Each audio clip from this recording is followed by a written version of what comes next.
Ya Allah, мен айтқыздырдым, мен қолымнан келгені осы, мен ол намаз оқытамайын. Балалар айтады, әке шешем намаз оқымайды. Солардың сұраңызшы, сен әке шешеңе дұға қылып па едің десем, жоқ дейді. Сен дұға қылу керексің. Я Алла, әкем, бауырым, анам, қарындасым, әйелім, қыздарым намаз оқымай жатыр. Я Раббым Алла, мен айтып жатырмын, келмей жатыр. Бірақ сенен сұранамын, сен солардың жүрегін аш деп, Аллахтан сұрансаң ғана екеуі бір жерге келу керек, пойыздың екі рельсі сияқты. Сол үшін соседтерге, басқаларға ассаламу алейкум десеңіз, алейкум, здравствуйте, привет, бүкіл доброе утро, здравствуйте, бәрін айта бер. Неге? Мұсылмандар қандай жақсы екен деген сөз шықсын. Мұсылмандар қабағын шытып, бізді қорқытады деген сөз шықпасын.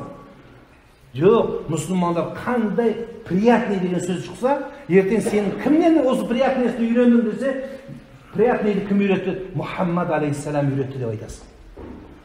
Сонда ол өзі интернеттен тауып, Мұхаммед деген кім екен деп соған келеді бауырлар. Білесіз ба? Ал енді сіз әлбетте қабағыңызды шытып, ол здравствуйте десе дұрыс жауап бермей, қабағын шытсаңыз, әлбетте ол сіздің діннен қашады. Дінді жақсылыққа жеткізу керек. Пайғамбарымыз алейхиссаламды ұрып соққан адамдарға пайғамбарымыз дұға қылған жоқ па? Бұларды кешір, я Аллах деп. Бізге не то, что ұрып қойып, бүйтіп қарасын, не қарайсың дейміз, не қарайсың дейміз. Көзінде қай дейтіндер де бар. Не болды сонда?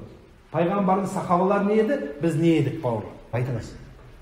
Мұсылмандардан ғибрат алсын, жақсы иіс алсын. Сол үшін айтамыз, мұсылмандардан жақсы иіс шығу керек. Мешітке баратыңызды естісе, вообще идеальный мұсылман болыңыз.